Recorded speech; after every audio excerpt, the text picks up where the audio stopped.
Grab a cup of tea or a glass of wine and tune in for Inspired Conversations with publisher Linda Joy. On Tuesdays at 2 p.m. Eastern, Linda creates sacred space for leading female luminaries, empowering authors, heart-centered female entrepreneurs, coaches, and healers. A soulful venue where guests openly share the fears and obstacles they've overcome, wisdom and lessons learned, and the personal journey that led them to the transformational work they do in the world. Inspired Conversations to empower you on your path to authentic, soulful living. Welcome to Inspired Conversations. I'm your host, Linda Joy, publisher of Aspire Magazine, the premier inspirational digital magazine for women since 2006. One of the things that I'm so passionate about, whether it's through Aspire Magazine or the Inspired Conversation show, is bringing you the wisdom of women who have walked the path ahead of us, right? We've all met women in our lives where we're like, how did she rise above? How did she get through this? And those are the kind of yummy conversations I love to have. And today we're going to be talking about something that every woman, every human has gone through. And we're going to be talking about life quakes or life transitions, right? And those are something we all experience, whether it's the heartbreaking grief that arises from the loss of a loved one, or the disorientation felt when life suddenly shifts due to the loss of a job, a relationship, maybe even our identity, or in many cases, a health challenge. Learning to navigate those transitions with mindfulness, grace, and self-compassion is the key to finding your way back to joy, happiness, and inner peace. And no one knows that more than my dear friend, Amy Lindner-Lesser. She is an advanced grief recovery method specialist and certified life transitions coach who compassionately supports women through the emotions of loss and grief that arise with their major life quakes or life transitions. And she is so passionate about guiding clients to understand and navigate that transition in their life with self-compassion. And as we'll talk about today, so many times we judge where we are, we judge our emotions, we judge what we're experiencing. She is also the host of Introspection Show on YouTube and co-author in the best-selling books, which I'm thrilled to be the publisher of her story in Life Shifts, Women's Stories of Surrendering to and Rising Above Life's Challenges, as well as The Grief Experience, Tools for Acceptance, Resilience, and Connection. Amy, I am so glad that you're here with me today for this important conversation. I'm thrilled to be here and very grateful for you for giving me opportunities to share my story, my experience, and my knowledge with other women. Well, I think it's so important because one of the things that you really talk a lot about, and I even got to understand it on a deeper level since getting to know you, we all hear that word grief and we go, oh, they must have lost someone, like a loved one, which of course we do feel that deep grief. But as I've learned from you, because you contribute to Aspire Magazine, you've been in my summit, I'm always referring you out because I think this message really needs to get out there. Grief can come with any of the life transitions and life quakes that I mentioned in the intro. So why don't we start there? How does grief play a role in all life's transitions, not just the passing of a loved one? Well, grief is an emotion, just like happiness, joy, sorrow. And whenever we're in a relationship, whether it's with another human, with an animal, with a job, even with a condition, with our health, when that relationship changes, we experience loss. And coming from loss is grief. If we don't care about something, it doesn't necessarily matter. But when we care, when we love, when we're happy, when we identify with one of those people, or things, we experience loss when it changes. And it's very normal. It's just like when you greet somebody you haven't seen in a long time and you feel happy. When you say goodbye, you feel sad. That's what grief is. Yeah, and I can remember probably, I don't know, 25 years ago, a dear friend, I knew her since childhood. She got a job about 18, Amy, and moved her way up through the company. So, she was probably there, God, about 30 years when suddenly, without notice, the company was gone. Mm. Her whole identity was that successful, leader. And I think the suddenness of it, but also it goes back to in the intro when I said loss of identity. That's a big one, right? We hear it Yeah, all the time that men that lose their jobs, they really struggle with grief. But she spiraled for about a year and was really struggling to get her footing. That's exactly what we're talking about today, right? A life quake. definitely. Especially with a career, a job. Not only are your 9 to 5 Monday through Fridays consumed by work, oftentimes that's our social life. That's where we make our friends. That's where we go out to lunch, we go out to dinner, sometimes for drinks. Many companies have sports teams that, you spend so much of your waking life with your coworkers that when that situation changes, it's a huge loss. And it takes time to process those emotions and figure out how to move forward. Yeah, but that is one of the things that's funny because you just brought back that memory. She said, not only did I lose my identity, my job, I lost the family I was with for 28 years, or whatever that number was. It was multi-layered life quakes, as you just so beautifully described, right? There's so many layers to that. And that's just one example, ladies. I'm sure you can all look back, as I can, as Amy can, to the life quakes that you've experienced. You talk about life quakes in your writing, in your show. For the sake of this conversation, explain what a life quake is and what it might feel like emotionally or within us, so we can understand when we go through it. A life quake is essentially a normal life transition on steroids. So think about any change in your life. It's a transition. They're normal things. When they become life quakes, it's because it's hit so hard emotionally that your previous coping mechanisms don't work the same way. I see them also, though, as opportunities, because while we will never be the same person that we were before the quake, we can become an even better, happier, more fulfilled person when we look at the lesson that we've learned and how we want to change our lives. So, the thing about grief is that every person experiences each loss differently. So, for even if I talk about myself, the way I experienced the loss of my husband and my best friend were completely different. When my mother died, it was a different type of grief. So we can't look at how we did things previously to say, oh, this is the way I'm going to do it this time, because it may not be. Our relationships are different. We're different because we've had other experiences in the meantime, whether we had coaching or therapy or just figured out a different way to do things. We don't stay the same. We're continuing to grow as life goes on.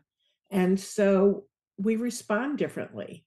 But typically, a life quake will bring sadness, overwhelm, uncertainty, confusion, sometimes happiness, sometimes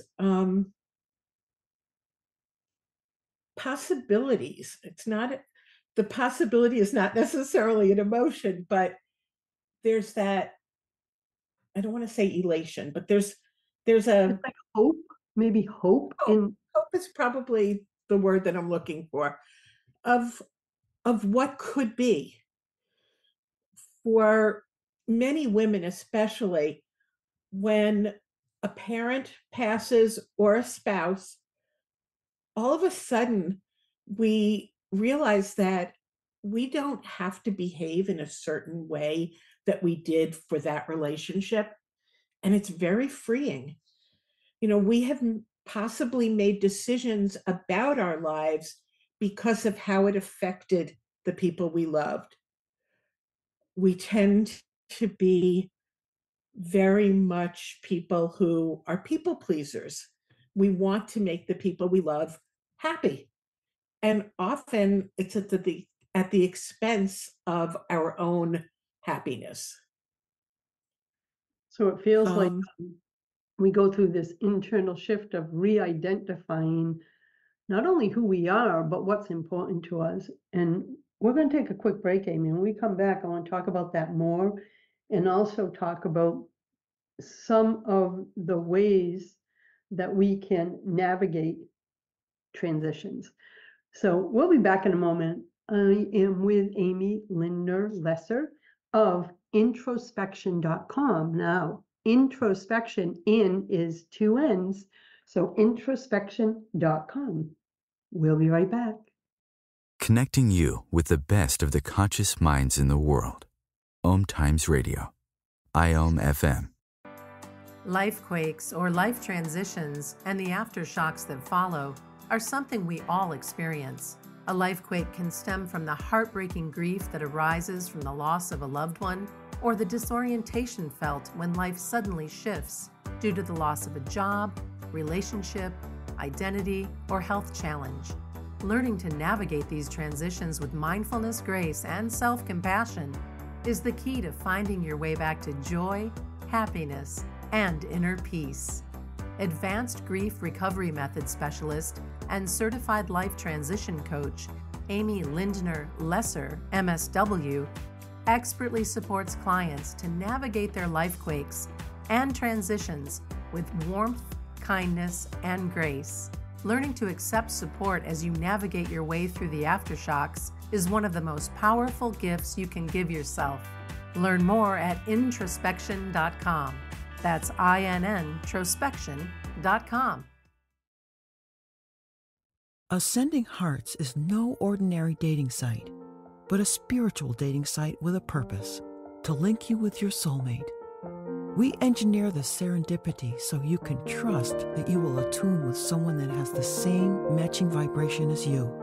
Ascending Hearts, the conscious dating site for the spiritually aware. Try Ascending Hearts for free. ascendinghearts.com. Consistently attract soulmate clients, begin showing up on brand, monetizing on your calling.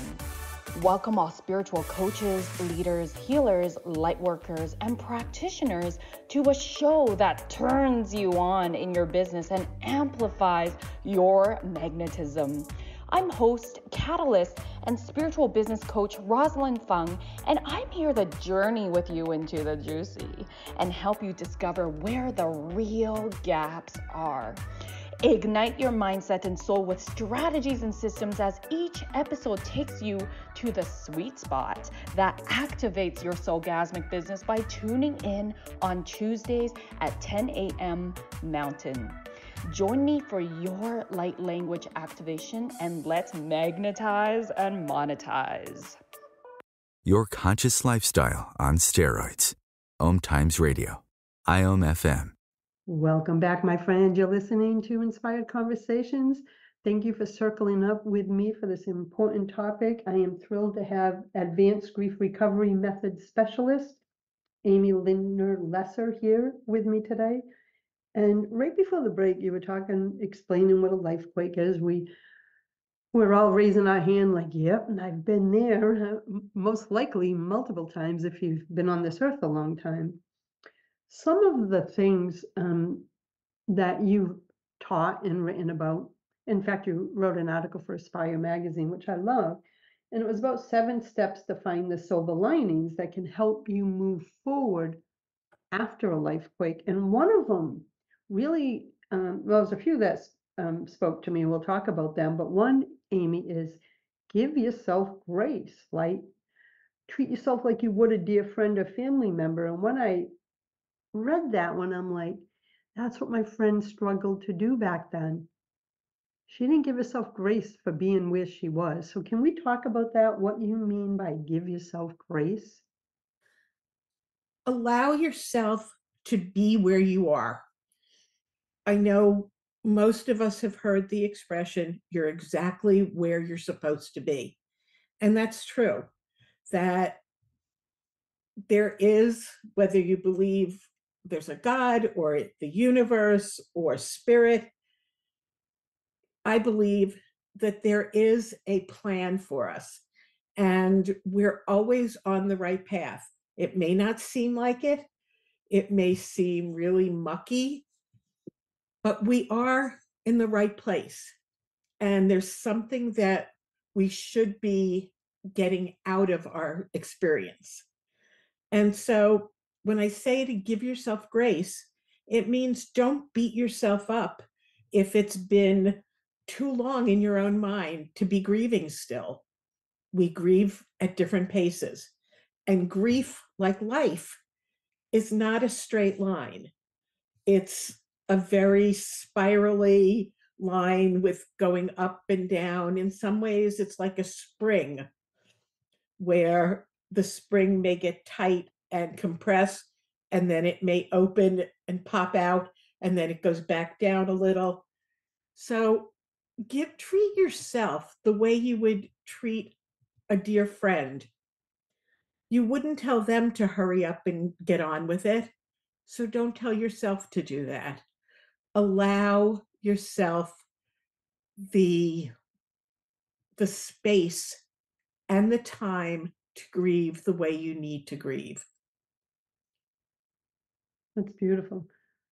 And one of the other things you talk a lot about, and this really speaks to me because, I'm a silver linings kind of gal, right? And I've gone through a lot in my life. And I can say that my resiliency to navigate the things I've gone through over the last 40 years has been my ability to find the blessings in the middle of the bullshit, excuse my language, right? In the middle of the pain, in the middle of the struggle. And you write about holding space for the silver linings, in that we have to become our own guides and stop judging the path. So can you expand on that a little bit? Because to me, that is a key to finding our way back to peace and love and joy. I think it's frustrating for us because we like having a map. We not like knowing how to get from point A to point B. But in grief, just really like in life, there is no map, there's no GPS. Sort of imagine yourself behind the wheel of a car and your GPS saying recalculating. That's what's happening constantly. And that's okay, because whatever paths are in front of us, it doesn't necessarily matter which one we take. It will eventually get us to the same place. So we have to learn to be comfortable with the uncomfortable. We need to be compassionate with ourselves, and we need to believe that everything will work out for our best or in our best interest. That when I learned to think of myself as things are happening for me rather than to me, that really helped me become open to seeing silver linings in whatever situation I was in. And it may take time. In the middle of really intense grief, we're not ready. We're not at the point where we can see a point where there is light at the end of that tunnel. It does come.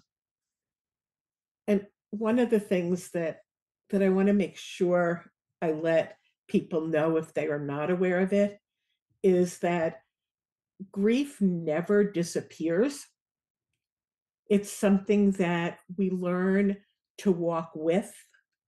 It'll walk by our side, and sometimes it'll jump in front of us and say, "Here I am, remember me, start paying attention." And other times it'll just walk quietly, almost like walking my dog, that sometimes he's nice and quiet and obeying where and what I need him to do. And other times he's jumping in front of me, tripping me up. And it helps when you know certain dates in your life, anniversaries. So if, for example, it's a loved one that you've lost, you know when their birthday is, you know when their death anniversary is. If you were married, you know your wedding anniversary. And be aware of when those dates show up. For me, I have what's called anniversary reactions, where all of a sudden I'm overwhelmed with grief out of the blue, but they're not. When I look at the calendar, I'm like, oh, that was my husband Steve's birthday, or that was the date that my mother passed away. It makes sense that the grief is coming up.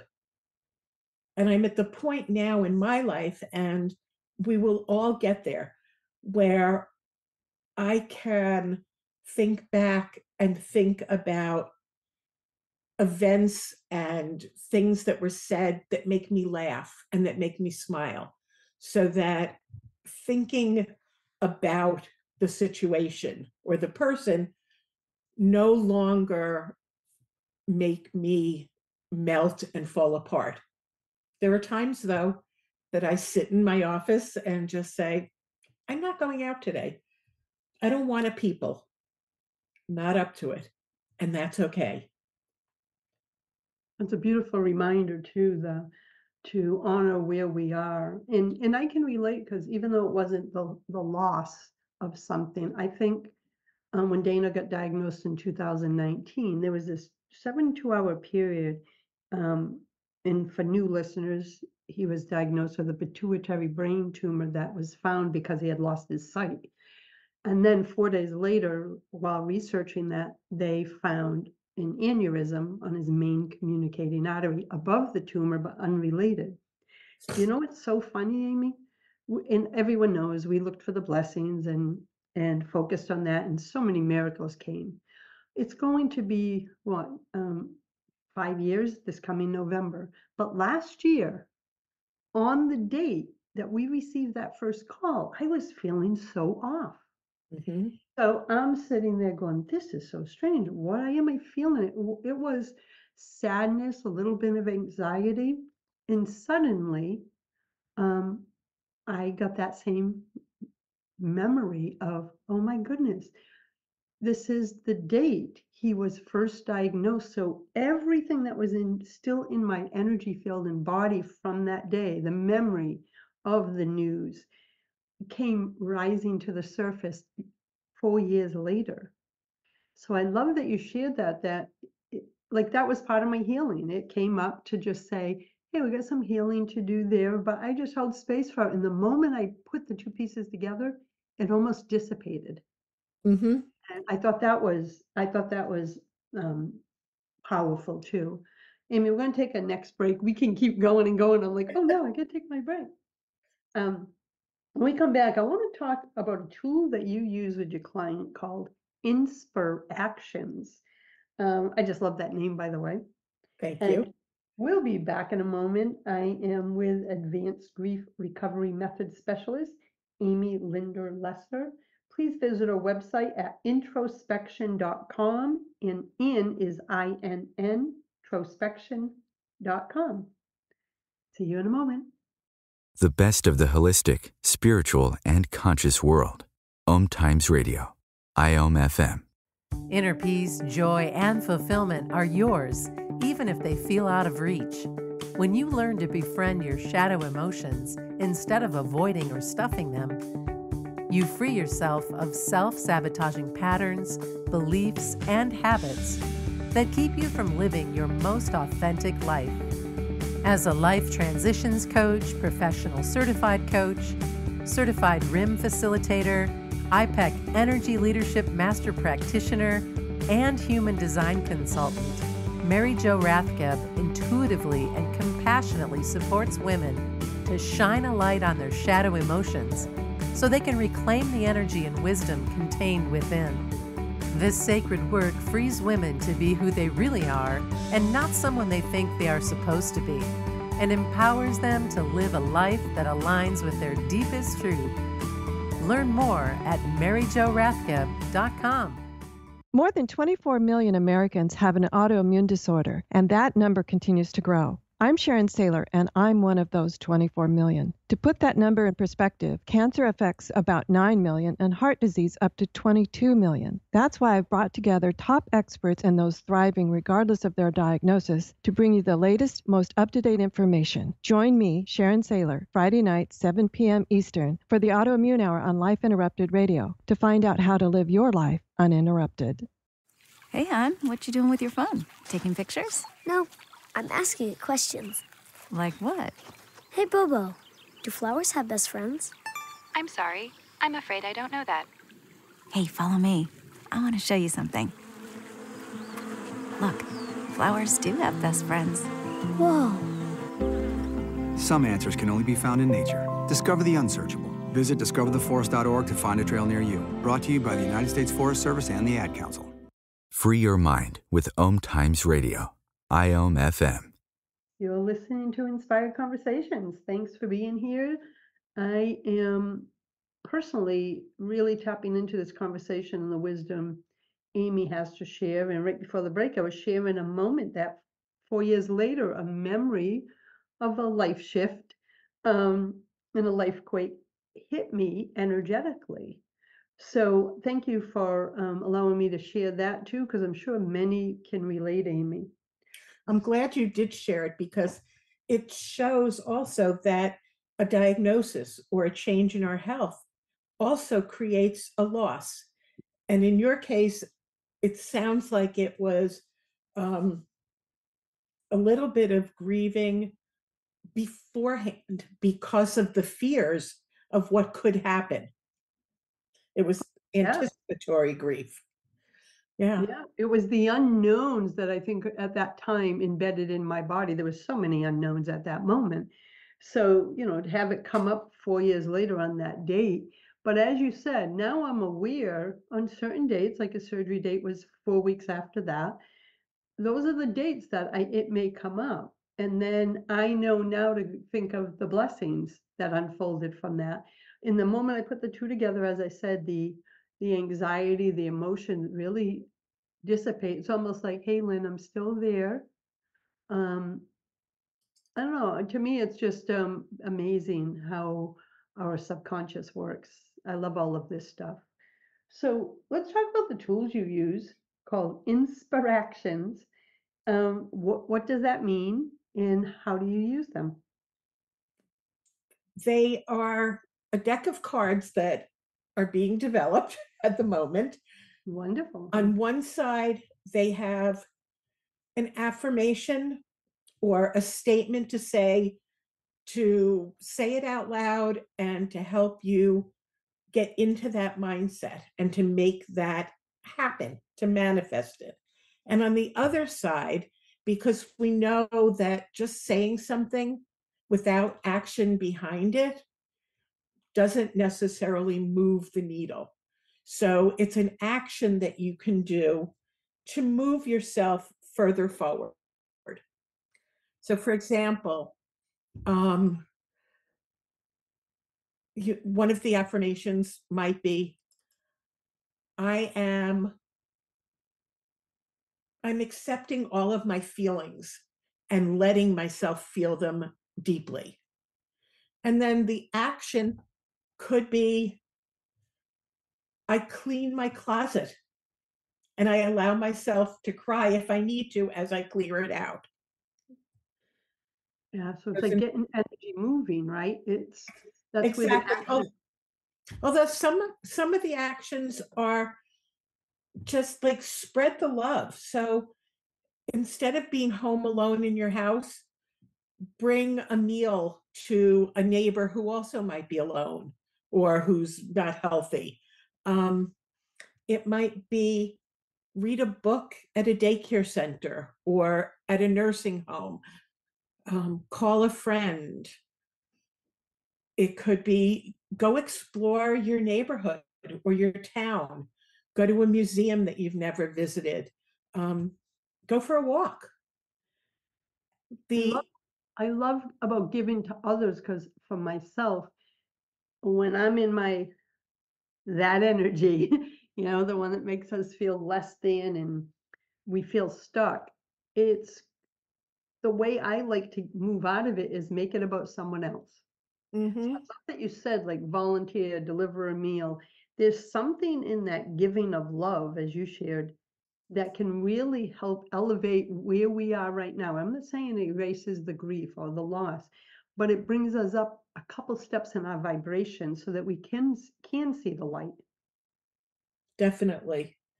And it also, when we're grieving, we tend to pull inward and isolate so that we say no to being around other people. And while sometimes that's important and a good thing to do, when it's being done too often and you're not being around other people who can support, then it can be hurtful. Yeah, I can relate to that because I'm an introvert and a hermit, even though many people think I'm an extrovert. So I have that tendency. I love to be home. Never mind when I'm going through a life quake, I do have that tendency to pull in. I've learned, let's talk about this too, because one of the things that I've learned you also teach is we have to allow ourselves to receive support and to ask for it when it's needed. I used to, especially in my 40s, I'm in my 60s now, I used to go, well, they should be able to read my mind. Exactly. Yeah, that's not fair to those in our lives, those that love us. We need to speak. So talk about the importance of asking for and accepting support. Well, you bring up a very good point that nobody can read our minds unless possibly we're an identical twin. And even then, it doesn't always work. If we don't tell people how we feel, they can't know. And even when we need help, someone may have an idea that we need help, but is afraid to make that gesture because they don't know if you're ready to accept it, and they don't want to insult you by saying, do you need something? Also, do you need something isn't always the best response, because when somebody is grieving or they're ill or they're overwhelmed, they often can't even figure out what it is that they need. So on both sides, the best practice is to say, I really could use a friend right now. Would you sit and just listen to me talk? I don't need opinions. I don't need advice. I just need to say these words. Or I need to find somebody who can help me, who can give either therapy or counseling or coaching. And coaching is different in that it's not advice. It's helping you figure out what's the most appropriate step to take. It could even be as simple as, I'm so overwhelmed. Would you mind taking my car and just putting gas in it? Here's the money. It could be, Can you pick my kids up from school? I just don't think I'm going to be dressed and ready to face the outside world today. Yeah, even the little things are the big things when you're in that place, right? Those little decisions and tasks are so overwhelming when in the midst of the life quake. Exactly. And being a good friend is trying to sort of pull out from your friend how you can help. And then being on the receiving side, it's okay to say yes. Most of us, or many of us, are so used to always being the giver that accepting is really hard. Just think of a simple thing like a compliment. How easy is it, or how difficult is it when somebody says, "Oh, that's really pretty sweater you're wearing"? Most of the time, we're like, "Oh, it's an old thing," or whatever. We don't just say thank you. It's hard to receive. We tend to put ourselves down and put down what we have. Something that I'm definitely working on, to accept compliments. Yes, yeah. That was a struggle for me for a long time too, Amy. I think it's a woman thing, to be honest with you. I really think for whatever reason we're wired. It's that self-worth wound. We're socialized to put ourselves last. We're socialized to minimize ourselves. We don't brag. We don't celebrate. And this is something you just talked about the other day. We don't celebrate our accomplishments, no matter how little we think they are. We need to be doing that, because just like gratitude, the more we exercise that muscle, the stronger it gets, the more our self-confidence grows, the more we can then be more resilient. It's so true. And I'm a big believer of women celebrating themselves. As you said, we were in a private group call, and that came up the other day because I noticed even women entrepreneurs on top of that, are always going to the next thing. They're never taking a moment to go, whoa, I just did that, whether it's a micro moment or a big moment. So let's talk about this LifeQuakes journey, because you believe it's really, really important to acknowledge and celebrate the growth as you're navigating from grieving to thriving. So what are some of the ways that they could celebrate those micro moments? To take some time and think about who you were before the lifequake. What were some of your typical behaviors? What did you do? And now, after the lifequake, what are you doing that either you didn't know how to do, or didn't think you were strong enough to do, or never even thought to do? And then say, wow, look how far I've come. It could be as simple as, if you're in a marriage and your spouse has always handled paying bills, and then you get a divorce. All of a sudden, you have to adult and you have to figure out how to pay your bills. Writing that first check, celebrate it. It's a skill you now have that you didn't have before. If it's living alone for the first time, celebrate it.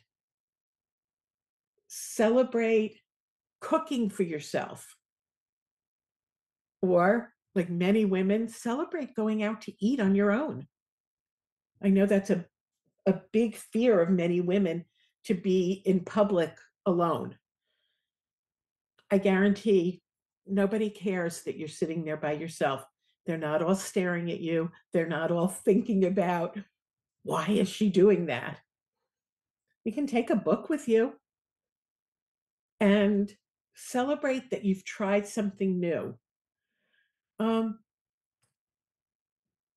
Allow yourself more self-care. Oh, yeah. Yeah, that's a big one. And self-care is something we tend not to do for whatever reason. And when we're grieving, I think it gets further away from our conscious mind. We're sort of thinking that when we're grieving, we're supposed to be miserable. Not true. We're not supposed to be miserable. I don't think the universe would have created us to be that way. It's learning also to set some boundaries for yourself and then celebrating when it worked, when you put that boundary into action. So whether it's saying no to an invitation, whether it's ending a friendship. Whatever we need to set, right, in order to feel loved, supported, protected. And for me, that was a big one years ago, learning how to set spiritual and emotional boundaries so that I could maintain my spiritual, emotional, and many times physical health. These are all such great strategies, tips, and I know everyone's walking away with some insights. We're going to take our final break and we'll come back for the last segment and we'll dive in even deeper, my friends. We'll be right back. The best of the holistic, spiritual, and conscious world. Om Times Radio. IOM FM. Are you ready to magnetize your soulmate partner? It is possible. It begins by learning to become your own soulmate and falling in love with your life. Karen McPhail is a soulmate manifestation coach, infinite possibilities trainer, and certified quantum manifestation coach. Karen is also the creator of the popular Soulmate Solution program, a best-selling co-author, and empowering media guest. Karen not only teaches the law of attraction and soulmate manifesting principles, she used them to call in her own soulmate after many years as a single mother and school teacher. Her personal journey to attracting love using the soulmate solution strategies is what fuels her passion for supporting other women to do the same. If you're ready to magnetize your soulmate partner, take the first step now and visit infinitelifepossibilities.com. The radio network of Om Times Media, one of the more recognized brand names in the conscious community, and is backed by the extensive marketing reach of Om Times. Hosting a show on IOM FM immediately connects you with our extensive dedicated community. This is Kathy Beal, host of Celestial Compass, featuring astrology you can use. Celestial Compass points you to what's going on in the sky and what you can do with it down here on Earth. We also explore fun, effective, and cosmic tools for navigating this adventure we call life. Join me the first and third Monday of the month at 5 p.m. Eastern Time for Celestial Compass. It's enlightening, entertaining, and empowering. Your conscious lifestyle on steroids. Om Times Radio. IOM FM. Thanks for being here. You're listening to Inspired Conversations. With me is Amy Lindner-Lesser, host of Introspection Show. You can find that on YouTube. Great conversations. And you can learn more about her services and offerings. She has a beautiful complimentary gift there at introspection.com. Again, in is spelled I-N-N, introspection.com. So Amy, one of the things too, as you were talking about celebrating your growth, I can remember even after one of my life quakes a couple years ago with emergency surgery, I looked at every little moment. And I think that's because I have that mindset of looking for the silver linings, looking for the blessings.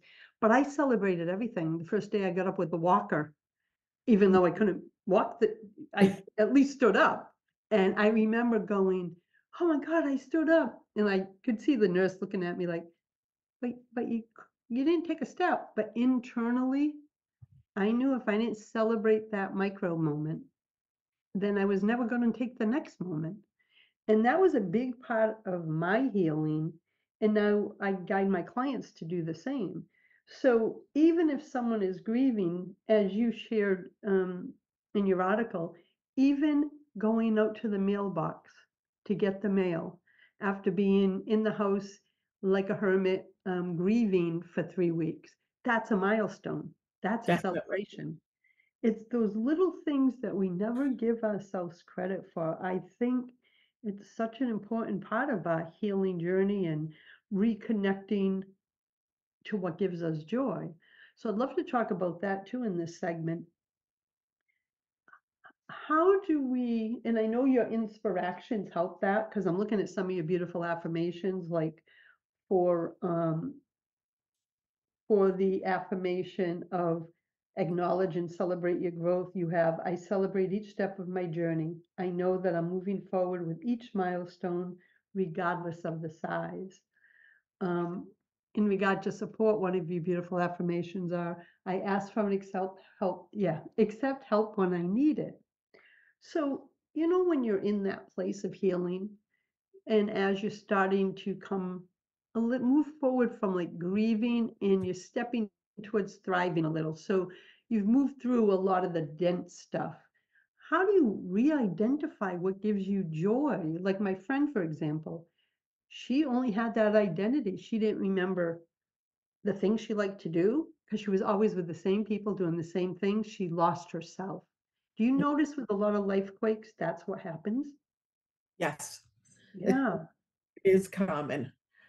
And one of the things to do is to take an inventory, go back to your childhood and look at what are the things that lit you up when you were a child? What did you love to do? What brought joy to your life? What made you laugh? What could you have done for hours and hours without getting tired? And then go into your teenage years and think of the same thing. And also add, what did you dream of doing when you grew up? If money and education were not an object, what would you have wanted to do? And do that through each time frame in your life. And then say, okay, let's look at the future. Let's dream a little. And often when we're grieving, we don't remember our nighttime dreams, but we also don't have future dreams. We're so stuck in the sadness and the loss that we don't allow ourselves to think of a future. And it's important to give yourself permission to think of a future. It's not cheating or being unloyal to whatever your loss was. It's okay to have a future. I love that. It's like vision. I'm sorry.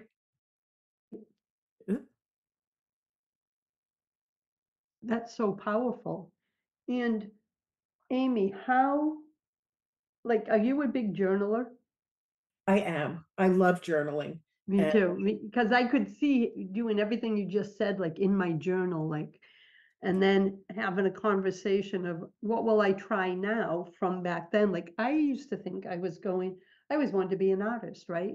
So that's creative.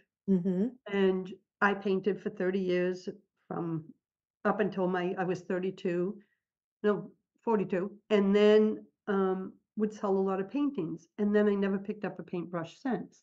But here's the funny thing. Now that I look back, art was just the methodology. The painting was a methodology. You know me personally. I use my creative energies, but it was through each life transition that I kept going, how can I nurture that part of myself? That's what you're speaking about, right? So I nurtured my creative spirit in new ways as life kept unfolding. When you journal every day, are you always using affirmations? Because that's what I do, and I'm curious. Because affirmations are a big part of your work. So in your personal work, is that what you do? I don't journal with affirmations. I do get up every morning and read through my affirmations, add new ones, take some away. But I journal mostly my feelings. I've also started a tradition that on New Year's Eve, I write in my journal and I write a letter to my late husband. And I tell him everything that happened that was important to me for the year. All of my feelings, all the things I accomplished, the things that didn't quite turn out the way I wanted them to. And I talk about what I miss about him. And this year I'm going to be doing that on his birthday, which is coming up, I think, right around the time this is airing. And just, it's halfway through the year for me, for my birthday year.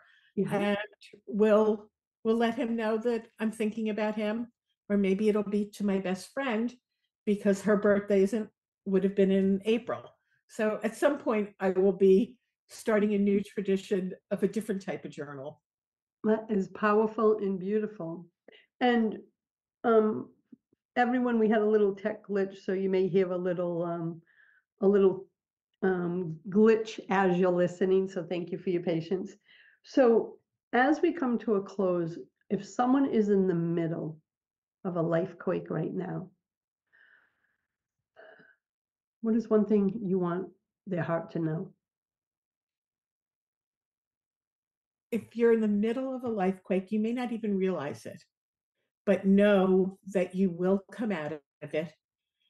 You will come out stronger and changed, and your future can be anything that you make of it, that it can be as wonderful as you want.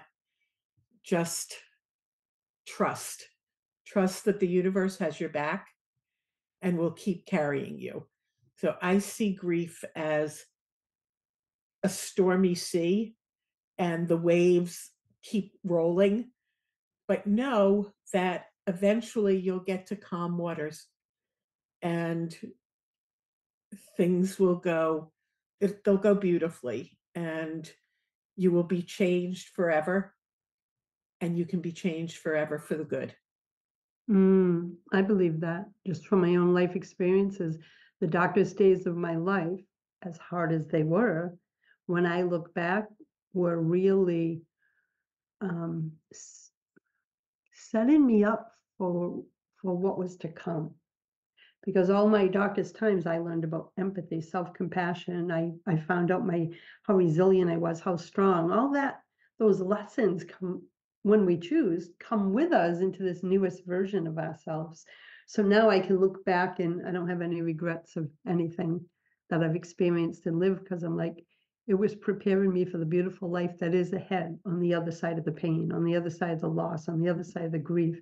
So if right now, to my beautiful listeners, if right now you're like, there is no light, I can't see it, just hold on, ask for support, celebrate your successes, reach out to Amy or whoever you need to get you through. But I promise you, the light is there. It's there. Definitely. So Amy, I want to say thank you for the work you're doing in the world. Thank you for joining me. I want to invite everyone to visit Amy again at introspection.com. In is spelled like the word in, I-N-N, introspection.com. And until next time, my friends, choose love, choose joy, choose happiness. Blessings. Thanks for listening to Inspired Conversations with publisher Linda Joy. Join our sacred space every Tuesday at 2 p.m. Eastern and meet leading female visionaries, empowering authors, heart-centered female entrepreneurs, coaches, and healers. Inspired Conversations with Linda Joy is a soulful venue where guests share the obstacles they've overcome, along with wisdom and lessons learned on their personal journey that led them to the transformational work they do in the world. Inspired conversations to empower you on your path to authentic and soulful living.